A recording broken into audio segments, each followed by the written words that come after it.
მანამდე კი ვიწყებთ რუსთავი 2-ის ექსკლუზივით. როგორ გამდიდრდა გიორგი გახარია COVID პანდემიის დროს. კურიერი პიესმა მოიპოვა დოკუმენტები, ფოტოები და ვიდეო მასალა, რომელიც ადასტურებს, რომ ექს-პრემიერმა და მისმა ოჯახმა მრავალათასიან შემოსავალთან ერთად მთავრობის დაწესებული შეზღუდვებისგან თავის არიდებად შეძლო. 2020 წელი პანდემიის დასაწყისი ქვეყნის პრემიერ-მინისტრი საგანგებო მდგომარეობას აცხადებს. იზღუდება ტრანსპორტის მოძრაობა, იკეტება ყველაფერი, წესდება კომენდანტის საათი და კარანტინი. თუმცა, როცა გიორგი გახარია საზოგადოებისგან მკაცრი წესების დაცვას ითხოვს, ირკვევა, რომ მისი ოჯახის წევრები სულ სხვა რეალობით ცხოვრობენ. ფოტომასალა ადასტურებს, რომ მაშინდელი პრემიერის მეუღლემ და მისმა მეგობრებმა შეზღუდვების დროს იტალიაში იმოგზაურეს, სამშობლოში დაბრუნების შემდეგ კი არც სავალდებულო კარანტინი გაიარეს და არც სხვა აკრძალვები შეეხოთ. ექსკლუზიურად მოპოვებული ოფიციალური ჩანაწერები და დეკლარაციები ასევე აჩვენებს, რომ სწორედ იმ პერიოდში, როცა პრემიერი საკუთარ გაღარიბებაზე საუბრობდა, მისმა ოჯახმა პარიზში ბინა დაახლოებით 9 მილიონ ევროდ იყიდა. მოგვიანებით ქონებრივ დეკლარაციებში გამოჩნდა ჩხორო წყუში მიწის ნაკვეთებიც, მაშინ როცა ძველი ქონება, სახლები, ამაღლების ქუჩასა და წავკისში საერთოდ გაქრა ოფიციალური დოკუმენტებიდან. როგორ ხრება და ჩნდება გიორგი გახარიას ქონება დეკლარაციაში, როგორ ახერხებდა მისი ოჯახის შეზღუდვების გვერდისავლით მოგზაურობასა და დასვენებას, მაშინ როცა ქვეყნის თითოეული მოქალაქე მკაცრ წესებს ემორჩილებოდა. ლიკა ალელიშვილმა იმუშავა ამ თემაზე, ის უერთდება ახლა კურიერი პიესის სტუდიას. ლიკა, საღამო მშვიდობისა, მოგვიყევი რა წერია დოკუმენტებში და რა მასალა მოიპოვე შენ? საღამო მშვიდობისა, დავიწყებ პანდემიის დროს მაშინდელი პრემიერ-მინისტრის გიორგი გახარიას მეუღლის ვოიაჟით. აღსანიშნავია ის ფაქტი, რომ მარიკა ფანცულაია, რომელიც არის ექიმი, თავის ასევე ექიმ მეგობრებთან ერთად 2020 წელს საქართველოს სხვადასხვა კურორტის გარდა ასევე მოგზაურობდა იტალიაში, კონკრეტულად კი მილანსა და რომში.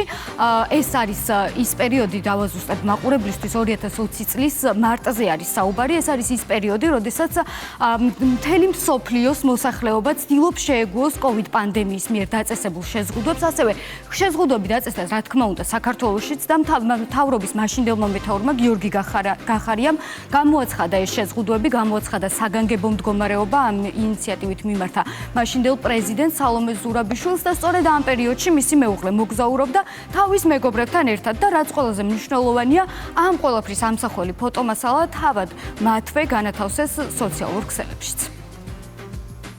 მივმართავთ საქართველოს პრეზიდენტს შემოიღოს საგანგებო მდგომარეობა მთელი ქვეყნის მასშტაბით.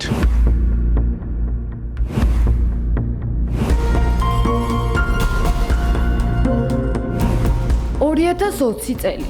საქართველოს პრემიერ-მინისტრი COVID-19 პანდემიის გამო საგანგებო მდგომარეობას აცხადებს. იზღუდება სატრანსპორტო მიმოსვლა, წესდება კომენდანტის საათი, იკეტება კომერციული ობიექტების უმრავლესობა, იკრძალება შეკრებები, სავალდებულო ხდება პირბადით სიარული. ჩვენ ყველანი უნდა შევთანხმდეთ იმაზე, რომ COVID-19 არის მოვლენა ჩვენს ცხოვრებაში, რომელსაც ჩვენ უნდა შევეგუოთ და უნდა მივეჩვიოთ როგორც პირბადით, ასევე ხელთათმანებით შრომას, ყოველდღიურ ცხოვრებას. შეზღუდვებს ემორჩილება საზოგადოება. დამრღვევებს მკაცრი ჯარიმები უწესდებათ. თუმცა, როდესაც საქართველოს მაშინდელი პრემიერი მოქალაქეებს აკრძალვების შეგუებისკენ მოუწოდებს, თავის მეუღლეს მეგობრებთან ერთად იტალიურ არტადეგებს უძღვებს.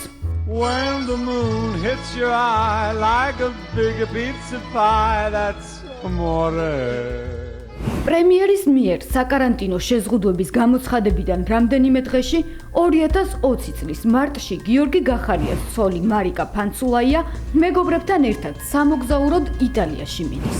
მილანის დუომო, რომის ტრევის შადრევანი, ვოიაჟის ამსახველი ფოტომასალა სოციალურ ქსელში 12 მარტს ვრცელდება. გახარიას მეუღლე კურიერი პიესის სატელეფონო ზარებს არ პასუხობს. მისი მეგობარი კი 5 წლის შემდეგ მარიკა ფანცულაიასთან ერთად მოგზაურობას უარყოფს. ნახეთ, არ ვიცი, მაგრამ იტალიაში ნამდვილად ალბათ ვართ. 12 მარტს კიდევთ ფოტოები გადაღებული 2020.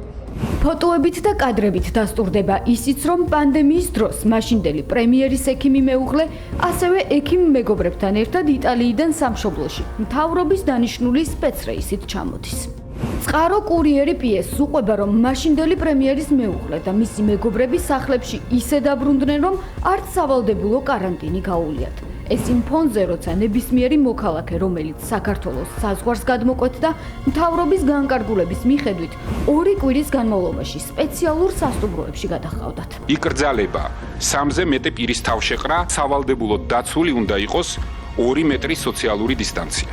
თავად გახარიას მეუღლეს არც დისტანცია დაუცვია და არც ქვეყნის შიგნით არსებულ სასტუმროებში მეგობრებთან ერთად დასვენებაზე უთქვამს უარი.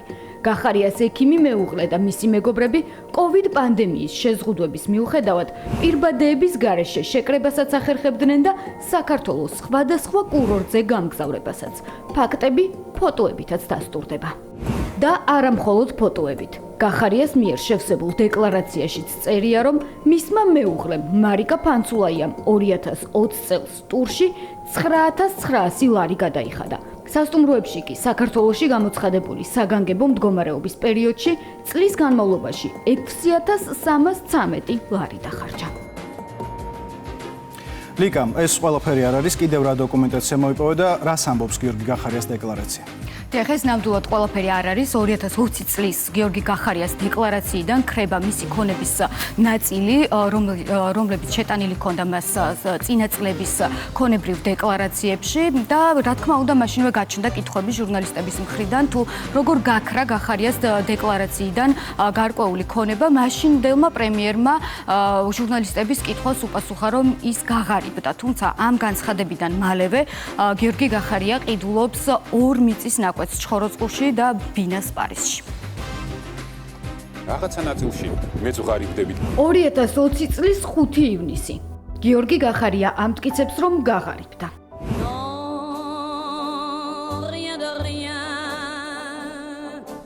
ამავე წელს გაღარიბებული პრემიერი ბინას პარიზში ყიდულობს. 472.400 ევროს ღირებულების ბინა გახარიას ცოლის, მარიკა ფანცულაიას სახელზე ფორმდება.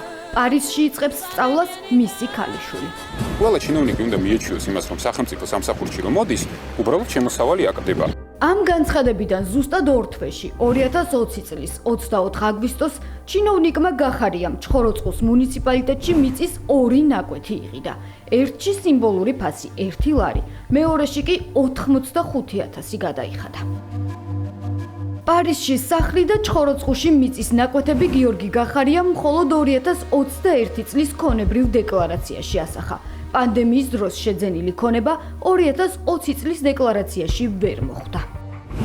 2020 წლის დეკლარაციიდან გაქრა 130 კვადრატული მეტრის ბინა ამაღლების ქუჩაზე და 1600 კვადრატულ მეტრზე მდებარე სახლები წავკისში. კურიერი პიესი ექსპრემიერის ვილაში მივიდა. აღმოჩნდა, რომ იქ მისი მშობლები დღემდე ცხოვრობენ. გახარიამ ეს ქონება არა მხოლოდ დეკლარაციაში დამალა, არამედ ოჯახშიც. გონიათ, რომ წავკისში ნაქირავებ ვილაში ცხოვრობენ. ბინები თქვენია? ნაქირავები.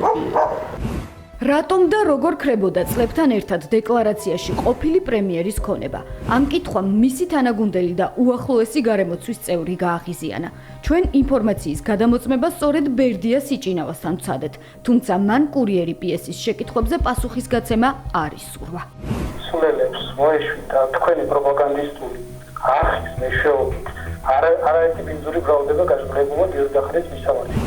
ის, რასაც ბერდია სიჭინავა სისულელეს უწოდებს, თავად გიორგი გახარიას მიერ უკვე 2021 წელს შევსებული დეკლარაციით დასტურდება. ექს-პრემიერმა პანდემიის დროს ჩხოროწყუში 2 მიწის ნაკვეთი, პარიზში კი 83 კვადრატული მეტრი ბინა შეიძინა.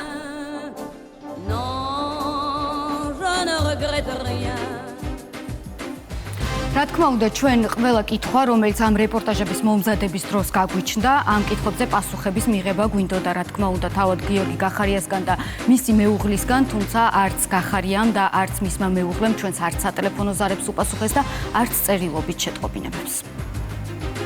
მადლობა ლიკა ალელიშვილი საუბრობდა კურიერი პიესის პირდაპირ ეთერში.